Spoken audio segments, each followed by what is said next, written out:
Good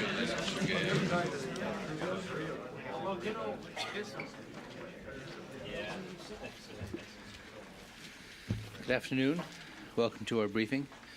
First, I'd like to begin by announcing that General Mike Ryan, the Air Force Chief of Staff, will be here at 2:30 to, along with General John Hawley, the commander of the Air Combat Command, to talk to you about the Air Force experience with the Air Expeditionary Force. That's at 2:30 this afternoon. Also like to welcome 28 students who are here from American University, representing a number of countries. Welcome to our briefing, and a delegation of public affairs officers from Canada, with whom we have very close working relationships in this office, and welcome to you as well. And with that, I'll take your questions. Charlie. Ken, does the anthrax story in Britain have any implications for the United States? Did Washington receive any intelligence on this? And were any precautions taken here for possible movement of anthrax into this country? Well, you've asked a number of questions there. First, I can't talk in any great detail about intelligence, but we do not. First of all, the English have responded to some information that they received about possible efforts to transport anthrax into the United Kingdom. And we have been in touch with them about this and are trying to seek more information from them. They have no indication that any plot had been implemented to bring anthrax into the United Kingdom. What they had was some information that somebody might be talking about this or thinking about it. Therefore, they took certain precautions in their ports and their airports. The FBI informs us that we're not aware of any similar threats against the United States at this time. Obviously, it's something that we look at very, very carefully, and if we received information like that, we would respond to it in a serious way. One of the things that Secretary Cohen talked about last week in his speech to the National Press Club was a new program that he initiated to get the Guard and the Reserve involved in domestic response to possible chemical or biological threats. So this is something that we're thinking about and working on to prepare ourselves for if some threats like this should arise. But in this particular case, involving reports of possible efforts to smuggle anthrax into the United Kingdom, we have no such reports about the United States at this time. Is this this kind of a threat? Is this a practical scenario? I mean, could terrorists, in theory, transport anthrax in perfume bottles or liquor bottles? Is that a viable way to do that? And the larger question is the United States vulnerable to that kind of terrorist attack now, or do we have any? Well, first of all, I'm not an expert on transporting anthrax, but I've been told that it would be extremely dangerous and somewhat difficult to load anthrax into a bunch of small perfume bottles. It would have to be done in very sterile, secure, and stable environment.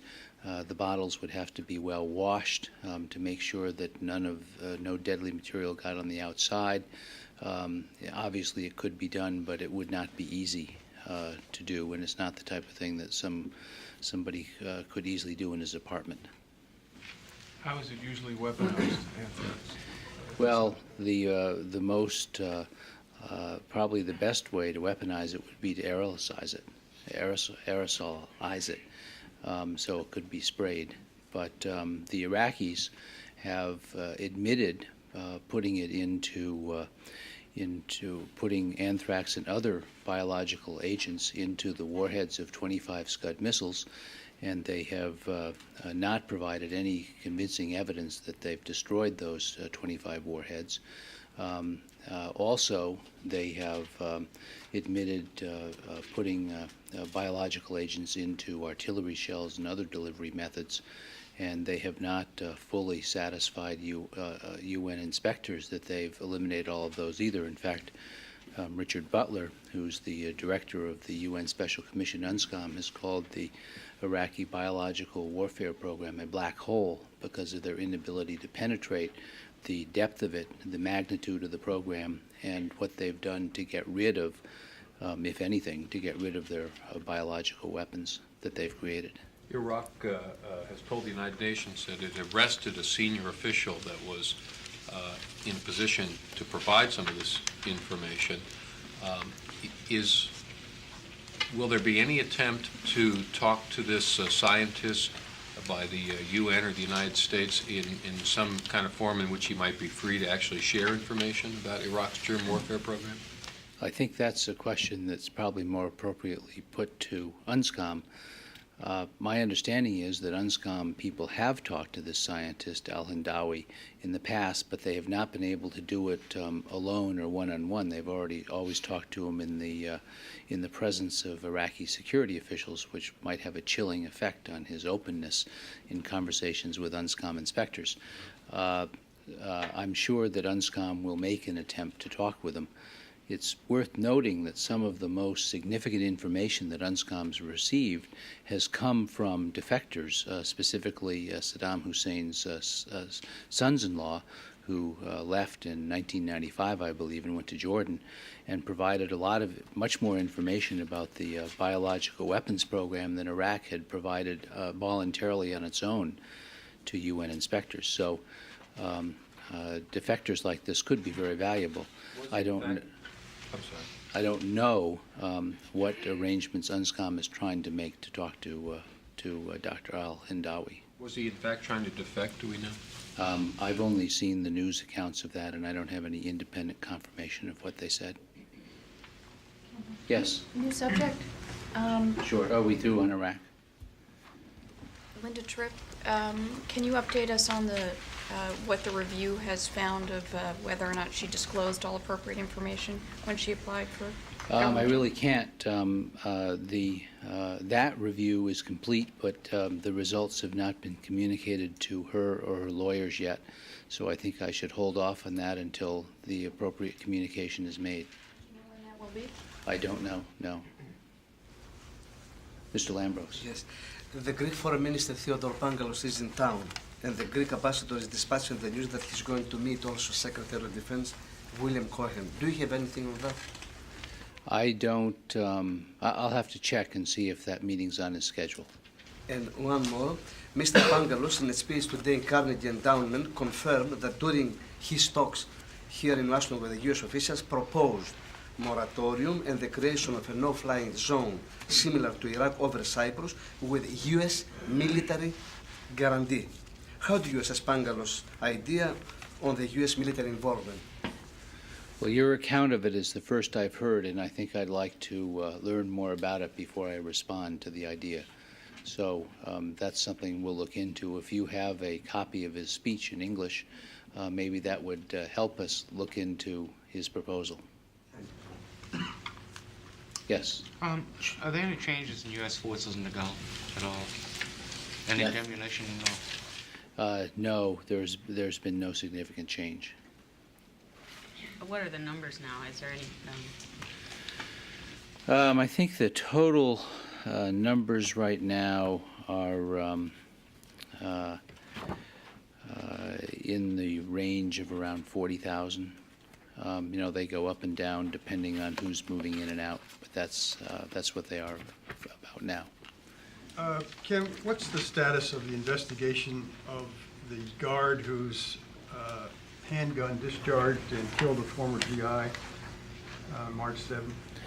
That investigation is being done by the FBI, and I don't have an update on the status. I'll try to find that out. The family at the funeral apparently complained that they had heard nothing from DoD, either an explanation or a letter of sympathy. Does that resonate with you? Was there any kind of communication? I don't know that that's the case or not the case. I'll check into that as well. this is something that the FBI has been monitoring, has actually been conducting, and I have nothing new on it, but I'll check. I want to go back to Suzanne's question. The approximate number of U.S. forces in the Gulf now is 36,800, a little less than I'd said earlier. Any change in the status of Iraqi forces, any unusual movements? Well, or anything? nothing significant. They've basically been returning to, I would say, a more standard deployment. Both the air forces and the ground forces had been dispersed. They've largely come back into their barracks in the case of ground forces, and back to their airfields in the case of air forces. The Republican Guards also are returning to a more normal posture. The other aspect of their unusual deployments had been their missiles, anti-air missiles, and they had been, as you know, moved around quite considerably over the last couple of months. They are returning also to a more standard posture of not moving quite as much, and sort of going back to their normal deployment areas. Yes, Ernie? To reduce the carrier presence to one, or is the Pentagon still proceeding with the plan to keep two there indefinitely? There is no current plan. That's a decision the President will have to make on recommendations from Secretary Cohen and the Chairman of the Joint Chiefs. But right now, there has been no such recommendation, no. I take it when you said there's been no significant change, none of the B-52s, the F-117As, or the AAF have been returned? No. They remain They're at levels that they were at that. right, exactly. Yes. There are reports out that the Navy and Air Force are concerned about pilot shortages. How concerned is the Pentagon about this? Well, this is a problem, and the Navy and the Air Force are working very hard to combat the problem. But the problem really emerges from the free market more than anything else. Airlines are booming right now. Air traffic is booming, and airlines are doing very well, and they're hiring a lot of pilots. And they can offer the pilots more money and different benefits than the military can. So that's what's happening. Besides the military offering more money, what can be done to entice them to stay? Well, I think that money is an important element, but there's I think there are two other elements. One, of course, is patriotism. Many people enjoy being in the military and enjoy doing the type of work that military pilots do. Also, it's an entirely different type of flying, much more exciting, flying an F-18 or an F-15, F-16 than flying a 757. So I guess it depends on people's personal calculations.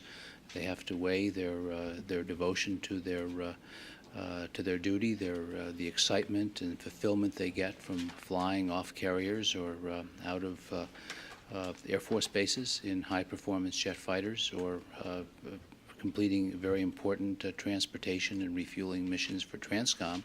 They have to weigh that on the one hand against the demands on their family from being in the military, and also the pay. One thing that the Joint Staff is working very assiduously on now is trying to find ways to make service in the military somewhat more predictable, particularly for members of the Air Force. So there will be fewer expeditionary deployments, for instance. And they're looking specifically at the very high-demand, low-density professions in the military, such as AWACS crews would be one. Some of the electronic warfare expertise in the military, trying to find ways to reduce the time they spend away from home, reduce the time they spend on distant deployments. That's not easy to do, and it will never be possible to eliminate this type of deployment. But to the extent that we can make the deployments more predictable, I think it might make it somewhat less onerous on family life of some of the pilots. Bill. Ken, could you comment or react to the topic I brought up to Secretary Cohen this morning about the confirmations that General Levitt gave last week here in the Congress and around that are, you know, well-documented reports for some months that the Russian military is not getting paid, that their officers are having to moonlight just to make it, that many of their ex-soldiers are being recruited by the Russian mafia, and that the morale is dismal in the Russian military. Can you respond to those to that report? Well, there have been pay and morale problems in the Russian military for some time. We know that, and the Russians know it.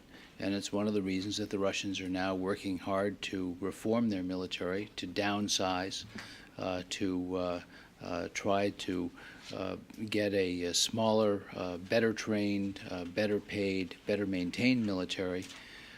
It's a tough job. We've gone through that ourselves over a period of years, and we did it without the baleful economic conditions that Russia faces today. But they're working on that, and it is a problem they face, and they're trying to address the problem. And just to follow, if I could, briefly, General Levitt also said that many Russian nuclear scientists, atomic scientists, were still unemployed, that they were for hire. The obvious danger of that, I think, is apparent. But he said also that that when he went back to Russia after tipping off 60 Minutes to the suitcase bomb or you know, the missing nuclear devices business, he was arrested or taken to the procurator and charged with giving away state secrets. He said, how can that be? How can you hold me? Because the state denies the existence of these things, and they let him go. So can you react any further to this particular problem of nuclear materials and nuclear devices? Well, what I'd like to react to is the question you asked about Russian scientists. That's one of the issues that we're trying to address through the Cooperative Threat Reduction Program. We realize that it's important for Russian scientists, particularly in the nuclear field, to remain employed. And that's one of the things we're trying to work on in providing training and other help so that they will have jobs to go to and not feel that they have to sell their services to people we may not want them to sell their services to. This is an area of big concern for us, and it has been for several years, and we are trying to work with the Russians on that. Yes, Ernie. What's the status of the Air Force Secretary nominee? He remains the nominee, and I don't believe a hearing has been scheduled yet, but we are working with Congress and to try to get that moved along as quickly as possible. What's your understanding for the delay? I think right now some members of Congress have asked the SEC to look into some reports that appeared in a Florida newspaper involving his participation in a investment banking or financial operation, and the SEC, as I understand it, is looking into that. When that's completed, I assume that they will find, as investigators have in the past, that there's not a problem, and that the nomination will then move forward. Yes. It's four-party talks. Again, Four-party talks. No agreement on preliminary talks of the four-party talks. Right. Are you disappointed in this one? And in the future talks, is this any possible U.S. can talk about U.S. troops in the Korean Peninsula with North Korea? Well, first of all, these last four-party talks, the last session, were held under sponsorship of the People's Republic of China, and we appreciate their participation in these talks and their sponsorship of the last round of talks. Second, nobody expected that we would meet with rapid success in these four-party talks. These are extremely difficult issues that have lingered for more than 40 years, and it's going to take a while to resolve them. The important thing is that there's now a dialogue underway between North Korea, on the one hand, and South Korea, the U.S., and China on the other. And the four countries are working to expand that dialogue. I can't make any prediction as to how quickly issues will be resolved. My guess is it will take a considerable amount of time, but as long as the dialogue continues, we're better off than we were before the four-party talks began. Yes, Suzanne? The Secretary said this morning he hadn't talked with General Sergeyev, but has he had a chance to since then, or is there any kind of military-to-military contract going on at all? No, he has not spoken with General Sergeyev. As far as I know, he's been tied up in meetings since he spoke to you about that. We have seen press reports quoting Kremlin officials and others in Russia saying that they anticipate that Marshal Sergeyev will remain as the Minister of Defense and that Mr. Primakov will remain as the Minister of Foreign Affairs, that Andrei Kokoshin will remain in his previous post. In fact, I believe many of these people may still be in their jobs, doing their work, and sort of awaiting final resolution of this personnel change in Russia. But it's the right of parliamentary countries to change governments from time to time, and I gather that President Yeltsin has decided to exercise that right, at least vis-a-vis some of the people in his government. Have you seen any change in the status of Russian nuclear or conventional We forces? have not. We have not. I think it's the Russian leaders, and particularly President Yeltsin, have made it very clear that, one, he doesn't plan to change policies, he plans to change personnel, and that, two, the personnel changes will be concentrated primarily in the economic area. That his main concern is the lack of adequate progress on his economic reforms. Over the weekend, the Post reported on a report by General Welch citing problems with ballistic missile defense program. Right. What's your response to that?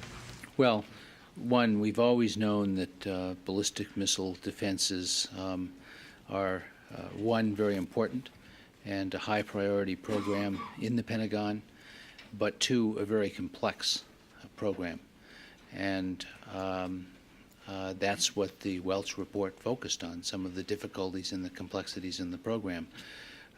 We're in the process of evaluating that report and deciding how best to proceed with the program. As you know, last year, as part of the Quadrennial Defense Review, Secretary Cohen decided to increase the amount of money in the theater missile defense program, I believe, in order to deal with some problems that the designers were encountering. I don't know what the response will be to this report, but we'll respond as quickly as we can to some of the concerns that were raised. Secretary Cohen seen this report? Or? I don't know. He's certainly aware of the report. I don't know whether he has actually read the report, but he's certainly aware of it. And the Theater and National Missile Defense Program is one that he's followed very closely, both as a senator and as a Secretary of Defense. On that subject, I think there's been a disconnect. One of your representatives said that report was classified, and my understanding is it's not classified. So I guess my question is... My understanding is that not only is it not classified, but it's actually been around and available to the public for some time. I just asked one of your representatives yesterday about it. He said it's classified. Well, you can. I'm here to tell you that you can have a copy. Yes, Pat. Lockheed Martin is virtually a subsidiary of the federal government and of the Pentagon. How are you going to police? I'm not sure I accept that characterization. Well, it wouldn't exist. I'm not sure if that it Lockheed wasn't Martin for would you. accept the characterization either. It wouldn't exist. They'd be out of business pretty quickly without the Pentagon. My question goes to the point of their legal department. Now that we're locked horns with them over this merger, who is making sure that they're not being reimbursed to fight the Defense Department on this merger issue? Well, you asked me this question before, and I haven't become any more of an expert on legal billing rules than I was before. But my understanding is that there are very clear accounting rules for the allocation of expenses to the Defense Department. And I don't know this beyond a shadow of doubt, but I'd be very surprised if fighting the government on an antitrust case is an allowable business expense for the legal departments of these companies. It is. It is an allowable No, expense. I said I would be very surprised if it is an allowable legal expense, but I will. be surprised. That's why I asked you. Well, to I will, find let's that out. get the definitive answer to that, And and the we'll other get it to you in writing. Is the Air Force, the Navy supportive of your position, or are they in fact endorse it? It's not the job of the Air Force or the Navy to give advice in antitrust matters. It's the job of the Office of the Secretary of Defense. And yesterday, Secretary Cohen sent a letter to Attorney General Reno stating his views on the case, and I think you got a copy of that letter. I don't think that the Army, the Navy, or the Air Force has investigated the competitive issues raised by this proposal in great detail. If they're deposed, though, in this litigation, will the service chief support Secretary Cohen's position on this, or will they pursue a different course? I assume that the service chiefs, after reviewing the facts, will agree with the Secretary of Defense on this. But you haven't reached that yet. I haven't spoken to the service chiefs about this. As I said, it's not their job to make decisions about antitrust matters. It's the job of the Secretary of Defense to advise the Justice Department in cases like this, and he did do that. One last question on back to missile defense for a moment. It's been 15 years since President Reagan announced his dream of having a peace shield that would render nuclear missiles obsolete. What would you say to critics who say that billions of dollars and 15 years later the United States isn't really that much closer to deploying any sort of credible missile defense system? First of all, our deterrence, our main protection against attack by missiles has always depended on deterrence. That's why we have a very significant and sophisticated nuclear force, and that is in three areas: bomber-dropped weapons, intercontinental ballistic missiles stationed on land, and sea-launched ballistic missiles that can be launched from submarines. That deterrence worked very well during the Cold War against Russia and against China. We have made it very clear to so-called rogue nations, smaller countries that are working hard to develop weapons of mass destruction, that they would face decisive, swift, and devastating responses from us if they were to use weapons of mass destruction against us. That is, if they were to use missiles to launch nuclear, chemical, or biological weapons against us. I think the deterrence is still a major factor in protecting this nation from the use of weapons of mass destruction. But we can do more than deter with counterforce, and we're attempting to do that. We're attempting to set up a defense system that would work against a limited number of missiles fired by an enemy country. It's not easy to do. In the theater missile defense area, it's somewhat easier if you know that you have troops in an area and you know the direction from which attacking missiles may come, because then you can orient your defenses to deal with an attack from a certain direction. It makes it somewhat easier. A national missile defense system is somewhat more complicated because we wouldn't know exactly, theoretically, we wouldn't know where the missiles would be coming from. I think that while the Reagan program of creating a shield is something that many people felt that program would never succeed, and that it was a pipe dream. But it has spurred considerable research in the area of missile defense, and we're trying to turn that research now into workable systems. And we have had some success in the theater missile defense area. We're working to improve that and broaden our theater missile defenses at the same time that we're trying to develop a very limited national missile defense system, and that work goes on. Are Yes. you on track for that 3+3 plan? I don't, we've made no decision to abandon that plan, but obviously, we have always said that the longer we can wait, and remember, what the 3+3 plan involves is a development phase and then being able to deploy within 3 years from a decision to deploy. And Secretary Perry was very clear, and other leaders in the department have been very clear that the later we can wait to deploy that system, the better off we will be. We'll have a more technically advanced, sophisticated system that will have a higher chance of working and probably cost us less money in the long run. So I think that threat analysis is going to be a very important part of that decision. Right now, that remains our program. Obviously, we've got to evaluate our technical proficiency and progress in deciding when we'll be able to deploy a system. George? I just wonder if I could ask you to put some attention on what looks to me like a double standard in the obeying the law and spirit of the Freedom of Information Act. Under old business last year, I and some others asked the Army for some material about exceptions granted to people who want to be buried in Arlington Cemetery. Since then, the Army, who is in receipt of these formal requests, has released the requested information to Congress, all of which is unclassified information, but they're still refusing to release the information to people who requested it under the Freedom of Information Act. Now, as I remember the Freedom of Information Act, when it was passed, it was to open up public information, not to have a double standard, one for Congress and one for others. So I wonder if requests that were made last December haven't taken an inordinately long time to fulfill, especially since the information is not classified. It's a very legitimate question, and I'll try to get the answer. But aren't the people in the Army withholding that, aren't they in violation of the law and subject to legal disciplines?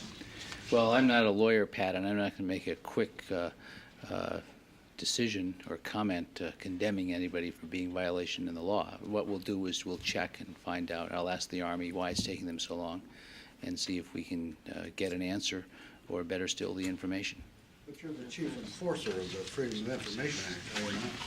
Well, I think the General Counsel's office is more the enforcer of the Freedom of Information I Act. thought that was strictly under, the lawyers did what you told them. It actually used to be under my division, but it's been moved to the Washington Headquarters Services, so it's no longer under Public Affairs. This happened about a month ago.